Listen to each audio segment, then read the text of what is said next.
నేను ఇక డైరెక్ట్ చెప్తున్నా. బీసీ బిల్లు మేము చెప్పినాం, ఏమైంది? అది మేము చెప్పిందే అయింది. కాళేశ్వరం చెప్పినాం, ఏమైంది? మేము చెప్పిందే అయింది. అయిందా లేదా? ఇగో ఇవాళ మళ్ళీ ఇగో దీని మీద ఇవాళ చిత్రగుప్త చిట్టా చెప్తున్నది. ఇంట్లో లీగల్ ఫ్యాక్ట్ ఏమున్నది అని అంటే ఇప్పుడు పాట పడితే మళ్ళీ సీరియస్నెస్ తగ్గుతుంది అంటారు. లాస్ట్కి పడతా ప్లీజ్. ఈ ఫోన్ ట్యాపింగ్ కేసు అని అన్నారు. ఇది ఇల్లీగల్ ఎట్లయితుంది రాధిక? రాజ్యాంగబద్ధంగానే ఇది ఏ రకంగా ఇల్లీగల్ అవుతుంది అని అంటున్నా. అంటే కాంగ్రెస్ పవర్లు ఉంటే లొల్లి పెట్టొద్దు. నీకు తెలుసా? తెలుసుకో. కాంగ్రెస్ పవర్లు ఉంటే లొల్లి పెట్టొద్దు. వేరేళ్ళు ఎవరన్నా ఉన్నారంటే చిత్తేయాలి. ఇట్లా పెట్టాలా వద్దా?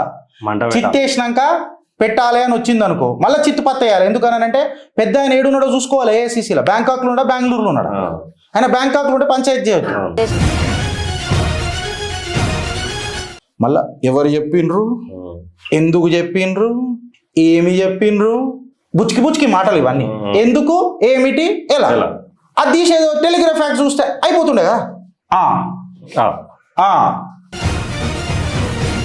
ప్రభాకర్ రావు గారు completely safe friends, completely safe. నేను చెప్తున్నా, ఆయన అఫీషియల్ కెపాసిటీలో చేసిండు, ఆయన స్టాట్యూటరీ పవర్లను యూజ్ చేసిండు.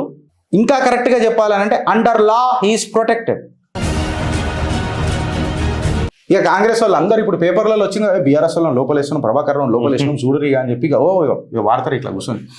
బంటూ గాని కింటొంటి మస్త్ బస్తీల మస్తు కట్అవుట్, బచ్చాగాళ్ళ బ్యాచ్ ఉందంటే వచ్చినడంటే సుట్టు అని కిక్కేసాలగా ఓనైట్ ఎక్కి బుల్లెట్ సిల్కు పంచ కట్టుకొని ఎవడు రాడికి. రాములా ఈ అడమైన కేసులు పెడుతుండ్రు. రాములా మీ ఆధారాలు ఎడదచ్చినాయి రో. మళ్ళీ ఇది ఒక డైవర్జెంట్ టాక్టిక్స్. ఫోన్ ట్యాపింగ్ వెనుకున్న సుప్రీం ఎవరు? ఏసీబీ మాజీ చీఫ్ ప్రభాకర్ రావును ప్రశ్నించిన సిట్. ఎస్ఓటి ఏర్పాటు చేసింది ఎవరు? దాని ఉద్దేశం ఏంటి? ఆ డేటాను ధ్వంసం చేయడానికి అనుమతి ఇచ్చింది ఎవరు? సుప్రీం నుంచి ఎలాంటి ఆదేశాలు వచ్చేవి? ఆ ప్రశ్నల వర్షం. సుప్రీంకోర్టు ఆదేశాల మేరకు సిట్ ఎదుట లొంగిపోయిన ప్రభాకర్ రావు. ఇంటి భోజనం మెడిసిన్కు అనుమతి. ఏంటది? స్టేషన్ రూమ్లోనే బస ఏర్పాటు. నేను ఇక డైరెక్ట్ చెప్తున్నా. బీసీ బిల్లు మేము చెప్పినాం, ఏమైంది? అది మేము చెప్పిందే అయింది.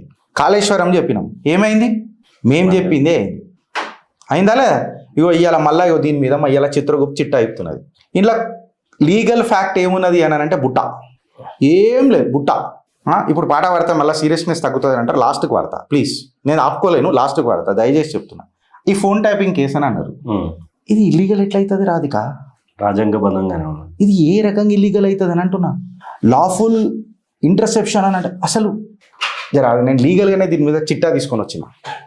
పొద్దున లేట్ దీంతోనే అయింది ఫ్రెండ్స్. నాకు లేదా 8:15కే వస్తున్నా. నేను ఇది చూసిన అమ్మని అమ్మ అని చెప్పి ఆగిన. పాపం మా లాయర్ దోస్తులు అందరూ లేపిన పొద్దున. అరే ఏంద్రని టార్చర్ అని అన్నారు పాపం వాళ్ళు. నేను ఇంత కష్టపడుతున్నందుకు వాళ్ళకి పాదాభినందనం చేయాలి నా దోస్తులకు. ఇనుర్రిగా ఈ ఫోన్ ట్యాపింగ్ కేసు అనేది ఇల్లీగల్ ఎట్లా నేను అడుగుతున్నా. కాంగ్రెస్ డైవర్షన్ రాజకీయాలను అడుగుతున్నా. ఎందుకనంటే Indian lawful interception is explicitly permitted. ఇది పర్మిట్ చేస్తుంది భారత రాజ్యాంగం దీన్ని పర్మిట్ చేస్తుంది. ఇది నిజంగా చెప్పాలనంటే ఒక ఫాల్స్ ఇంకా మెలాషియస్ కేసు అని చెప్తున్నారు. ఇది ఒక ఫాల్స్ కేసు అని చెప్తున్నారు. ఇప్పుడు డిస్కస్ చేద్దాం ఇది ఎట్లా అని. ఇప్పుడు ప్రభాకర్ రావు గారిని అదుపులోకి తీసుకున్నారు, అవునా? మళ్ళీ తీసుకున్నారు కదా. ప్రభాకర్ రావు గారికి చట్టము కవచమై నిలబడుతుంది. ఎట్లా అంటే టెలిగ్రాఫిక్ యాక్ట్ 1885 సెక్షన్ 5 of 2 ఇంలా ఇది అలౌస్ ఇంటర్సెప్షన్. పబ్లిక్ సేఫ్టీని దృష్టిలో పెట్టుకొని, సోవరెనిటీ ఇంటిగ్రిటీని దృష్టిలో పెట్టుకొని, క్రైమ్ ని ప్రివెంట్ చేయనికే, పబ్లిక్ ఆర్డర్ మెయింటైన్ చేయనికే పోలీస్ ఆఫీసర్స్ కి సపరేట్ గా జ్యుడిషియల్ వారెంట్ అక్కర్లేదు. గవర్నమెంట్ ఆథరైజ్ చేయొచ్చు.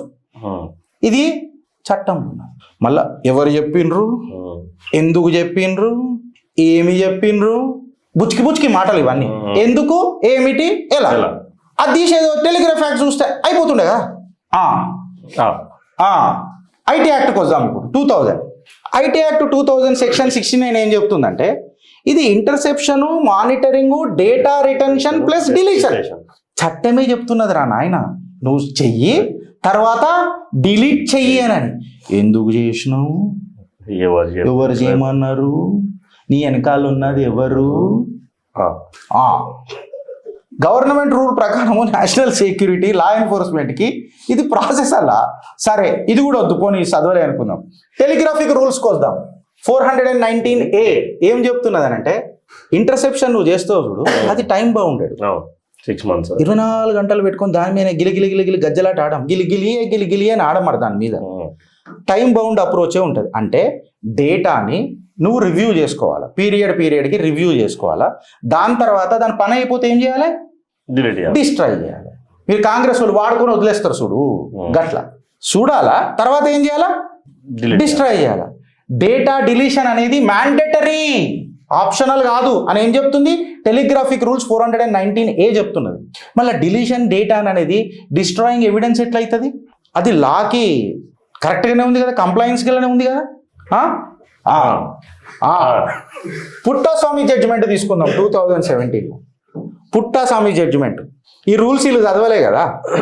2017లో వచ్చిన పుట్టస్వామి జడ్జిమెంట్ తీసుకుంటే సుప్రీంకోర్టు క్లియర్ కట్గా చెప్పింది, ఈ సర్వేలెన్స్ అనేది చాలా కాన్స్టిట్యూషనలే, ప్రొసీజర్కి ఫాలో కావాలి. నువ్వు ఎవడి మీదైనా సర్వేలెన్స్ చేసుకో, కానీ ప్రొసీజర్ ఫాలో కాకపోతే మాత్రం ఏమన్నది అని అన్నది. ఇప్పుడు రైట్ టు ప్రైవసీ అనేది అబ్సల్యూట్ కాదురా బాయ్. నువ్వు లొల్లి పంచాయతీ చేసేటోడు అయితే నువ్వు ఎక్కడ పోతున్నావు తెలియదు అని అంటే నువ్వు దేశం మీద బంబేస్తే నిన్ను గెలకాలనా వద్దా? నేను నీ మీద నిఘా పెట్టాలనా వద్దా? అబ్సల్యూట్ ప్రైవసీ అనేది ఎప్పటికేం ఉండదు. అయితే జడ్జిమెంట్ ఏం చెప్పింది తెలుసా 2017లో? మీకే కాంగ్రెస్ వాళ్ళకు ఫోన్ ట్యాపింగ్ అని అనేది బ్యాన్ చేయలేం, కానీ నువ్వు ప్రాసెస్ ఫాలో అయితే చాలు అని చెప్పి పుట్టస్వామి జడ్జిమెంట్లో చెప్పింది. ఎన్ని రోజులు పెడతారా ప్రభాకర్ రావు గారిని ఇప్పుడు జైల్లో చెప్పారు మీరు? ఇప్పుడు నెక్స్ట్ చూద్దాం. కాంగ్రెస్ ఏమని చెప్తున్నది అని అంటే, కాంగ్రెస్ మన హిపోక్రిటికల్ ఏమవుతుంది అని అంటే, ఎగ్జాంపుల్ చెప్తున్నా. కాంగ్రెస్ ఇది చేయలేక కాదు, వీళ్ళు ఎట్లా చేస్తారంటే మేము చేస్తేనే సంసారం, వేరేడు చేస్తే వ్యభిచారం. మళ్ళీ యూపీఏ ఎరాల సోనియా గాంధీ గారి నేతృత్వంలో ఆమె నాయకత్వంలో రాడియా టేప్స్ యాదున్నాయా మీకు? రాడియా టేప్స్ యాదున్నాయా? మళ్ళీ 100 మంది పాలిటీషియన్లను, జర్నలిస్టులను ట్యాప్ చేసినప్పుడు మీ హోమ్ మినిస్ట్రీ ఆథరైజ్ చేసిరు కదా. మళ్ళీ వాళ్ళ మీద ఎన్ని క్రిమినల్ కేసులు బుక్ చేసిండ్రు, ఆఫీసర్ల మీద ఎంతమందిని లోపలేసిండ్రు, దీని మీద ఏం మాట్లాడతావు? ఇప్పుడు రెండో ఎగ్జాంపుల్కి వద్దాం. పెగాసస్. కాంగ్రెస్ ఎందుకు సైలెంట్ ఉన్నది పెగాసస్ మీద? కాంగ్రెస్ పాలిత ప్రాంతాలలో ఎఫ్ఐఆర్లు ఎందుకు ఫైల్ చేయలేదు? సెంట్రల్ ఇంకా స్టేట్ ఆఫీసర్ల మీద యాక్షన్ ఎందుకు లేదు? అంటే ఇది లీగల్ కాదు, పొలిటికల్ వెండేటా అని. ఈ మూడో ఎగ్జాంపుల్ కూడా ఇస్తా, ఇంకొకటి ఇస్తా, ప్లీజ్ ఇంకొకటి కూడా ఇస్తా. కరెంట్గా కాంగ్రెస్ గవర్నమెంట్ కర్ణాటకలో మా సిద్ధరామయ్య సిద్ధంగా చిత్రంగా భారతీయ జనతా పార్టీ లీడర్ల మీద చెయ్యలే సర్వేలెన్స్, యాక్టివిస్టుల మీద చెయ్యలే, సోషల్ మీడియా వాయిస్ల మీద చెయ్యలే. అంటే కాంగ్రెస్ పవర్లు ఉంటే లొల్లి పెట్టొద్దు. నీకు తెలుసా? తెలుసుకో. కాంగ్రెస్ పవర్లు ఉంటే లొల్లి పెట్టొద్దు. వేరేళ్ళు ఎవరన్నా ఉన్నారంటే చిత్తేయాలి. ఇట్లా పెట్టాలా వద్దా? చిత్తేసినాక పెట్టాలి అని వచ్చింది అనుకో, మళ్ళీ చిత్తు పత్తేయాలి. ఎందుకనంటే పెద్ద ఆయన ఏడున్నాడో చూసుకోవాలి. ఏఐసీసీలో బ్యాంకాక్లో ఉన్నాడా, బెంగళూరులో ఉన్నాడా? ఆయన బ్యాంకాక్లో ఉంటే పంచాయతీ చేయొద్దు. హైదరాబాద్లో మన బెంగళూరులో ఉన్నాడు అనుకో, పంచాయతీ చేయాలి. ఎందుకంటే అప్పుడు వస్తాడు వాళ్ళ గాలు పనికి. I mean this is a very serious issue. But చెప్తున్నా నేను, అంటే కాంగ్రెస్ పవర్లో లేకపోతే మాత్రం అది తప్పు. కాంగ్రెస్లో పవర్ ఉంటే ఏమ్రా రాజధర్మం అది. ప్రభాకర్ రావు గారు completely safe friends, completely safe. నేను చెప్తున్నా, ఆయన అఫీషియల్ కెపాసిటీలో చేసిండు, ఆయన స్టేట్యూటరీ పవర్లను యూజ్ చేసిండు. ఇంకా కరెక్ట్గా చెప్పాలనంటే అండర్ లా హీఈస్ ప్రొటెక్టెడ్.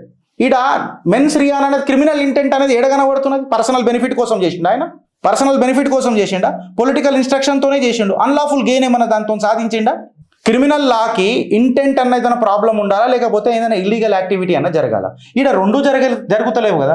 ఎవరిచ్చిండ్రు, ఎవరు చెప్పిండ్రు, ఎప్పుడు చెప్పిండ్రు అని అంటే అయిపోతుందా? బర్డన్ ఆఫ్ ప్రూఫ్ అనేది ఎవరి దగ్గర ఉంటుంది తెలుసా? కాంగ్రెస్ మీదనే ఉంటుంది. ఎందుకంటే ఆరోపణలు సత్యాలు కావు. మీడియా ప్రూఫ్లు ఏవైతే మీరు చెప్తారు చూడు, ఇట్లా ఎవరు చేసిర్రు అని అనగానే అమ్మా అని చెప్పగానే మేము అందరం ఇక మీడియా ప్రూఫ్ అనేది ప్రాసిక్యూషన్ ప్రూఫ్ కాదు. ఇక వాడుకోరు ఇక అందరు. నీ కళ్ళని పట్టుకు వదలనన్నవి చూడే నా కళ్ళు, నీ చూపుల నలా తొక్కుకు వెళ్ళకు దయలేదా అసలు, మీ అడ్డమైన ఆరోపణలకు కావాలే నిజమైన సాక్ష్యాలు, అవి లేకపోతే కుర్చీ మడత పెట్టి కొడతారు జనాలు ఆ?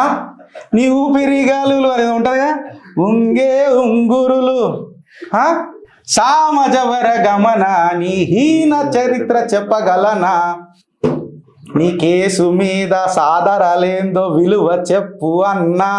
మళ్ళా లేస్తారయ్యా, కరెక్ట్. దీనికి సమరీ కూడా పెట్టినారా నాయన. నేను ఫోన్ ట్యాపింగ్ లీగల్ స్పైయింగ్ అంటారు, సెక్షన్ 5(2) పర్మిట్ చేస్తుంది, క్లారిటీ ఇది చెప్పింది ఎన్నిసార్లు చెప్తాం. కానీ ఇక కాంగ్రెస్ వాళ్ళు అందరూ ఇప్పుడు పేపర్లలో వచ్చిన బీఆర్ఎస్ వాళ్ళని లోపలేస్తున్నాం, ప్రభాకర్ లోపలేస్తున్నాం చూడరిగా అని చెప్పి ఇక వాడతారు ఇట్లా కూర్చొని. బంటూ గాని కింటొంటి ఇట్టు మస్త్ బస్తీల మస్తు కట్అవుట్, బచ్చాగాళ్ళ బ్యాచ్ ఉందంటే వచ్చినడంటే సుట్టు అని, కిక్కేసాలగా ఓనైట్టు ఎక్కి బుల్లెట్, సిల్కు పంచ కట్టుకొని ఎవడు రాడికి, రాములో రాములా ఈ అడమైన కేసులు పెడుతుండ్రు, రాములో రాములా మీ ఆధారాలు ఎడదచ్చినాయి రో, కమలపాకు తింటే నోరు ఎర్రగా అవుతుంది, 3 కలర్లు రావు కాంగ్రెస్ లెక్క, ఎర్రగానే అవుతుంది. అందుకే ప్రజలు ఏమంటారు తెలుసా కాంగ్రెస్ని, కాంగ్రెస్ హీనా చరిత్ర. ఇప్పుడు ఎప్పుడు ఫ్రెండ్స్ ఈ మజాక్ అంతా తీసేరా నాయన, ఇలా పెట్టకు నువ్వు గిరీష్నెస్, నువ్వు సీరియస్నెస్ తీసేసినావు అని అంటారు మళ్ళీ. అంటే వీళ్ళు చేసిన దానికి నేను ఏం మాట్లాడాలి ఫ్రెండ్స్, ప్రతిసారి ఏదో డైవర్జన్ తీసుకుంటు. రైజింగ్ సమిట్ ఫెయిల్ అయింది, దాని మీద ఎవరు మాట్లాడొద్దు. ప్రభాకర్ రావు చుట్టూ తిప్పినాం అనుకో ఇట్లా, అందరూ అనుకుంటారేమో ఇక కాంగ్రెస్ వాళ్ళని మన రేవంత్ అన్నని సిత్తరాల సీరపడు అడ్డమైన టాక్టిక్ పెట్టిండంటే ఉత్తరాల ఊడిపడు అని అన్నట్టు, అంతే కదా. అనుకుంటే మనం వాడాలి. ఇక్కడ బార్బిక్యూ చేయడానికి శాప కూడా లేకపోయా అందామా, ఇట్లా ఇట్లా తిప్పి చూస్తే ఇట్లానే అంటాడు కదా, ఎందుకన్నా అంటాడు. నా మెడనే తిరుగుతుందన్నా. ఇక మన డబుల్ మీనింగ్లలో పోవాలనంటే తెల్లారు ఇదే పంచాయతీ, తెల్లారు ఇదే పంచాయతా. అరే ఏదైనా రాజకీయం చేస్తే పర్ఫెక్ట్గా చేద్దాం కదా. దేశం ఇంపార్టెంట్, సాక్ష్యాలు ఇంపార్టెంట్. ఏదైనా పెడితే సమ్మిట్కి రోడ్ వేసారు, Tukkuguda to pharma city future city అని బట్టతోనా రోడ్ మీద. అయితే నేను వచ్చేటప్పుడు అనుకున్నా, రవీంద్ర మా ఊరు రోడ్లు ఇంత శ్రీశైలం అవి ఇంతగా చెక్కమని మెరుస్తున్నాను అనుకున్నాను. అరే రోడ్ మస్తుంది కానీ నేను మంచిగా 180-90 స్పీడ్ వస్తాను. రబక్క నాకు గుంత వచ్చింది, రబక్క వచ్చింది, ఇది కొత్త రోడ్ కదా అని చెప్పి దిగి చూసిన. ఉన్న రోడ్డు మీద గుంత రోడ్డు కూడా కలర్ వేసుకుంటా పోయారు.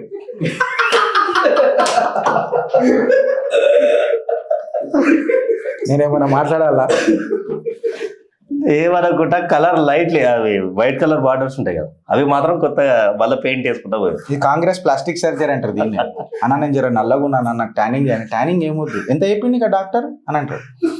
మొత్తం ఇట్లా స్కిన్ అంతా బ్రైట్ చేయడానికి అంటే ఇట్లా మన తోడల దగ్గర ఉన్న స్కిన్ అదంతా తీసి ఇట్లా వేస్తారేమో అంటారు. అప్పుడు ఇట్లా కూర్చుంటావు, ఇట్లా బయటికి వెళ్తావు. అది ఎంత చెప్పిండు అన్నాడు, 20 లక్షలు చెప్పిండు అన్న, 2 లక్షలు చేసేస్తాం పక్క. ఇట్లా రాగానే పెయింట్ తెస్తారు, వేస్తారు, ఇట్లా కొడతారు, ఇట్లా కొడతారు, పెయింట్ కొడతారు, కథం చెక్కున వరుస్తాం. నువ్వు ఇట్లా అద్దం దగ్గర చూడగా అవాకాయ వాడు అంటారు, వీళ్ళు అవాకాయ అంటారు. ఇక నువ్వు నేను అనుకోవాలా ఓటర్లము, ఏమిటి సంగతి ఏమిటి సంగతి, నాటి రుచి ఈనాటి దాకా ఇట్లనే ఏమిటి సంగతి ఇదే ఉంటది కాంగ్రెస్. వాళ్ళే ఆ పేపర్ మొత్తంలో చూడు ఏం దొరకలేదు అయ్యాల.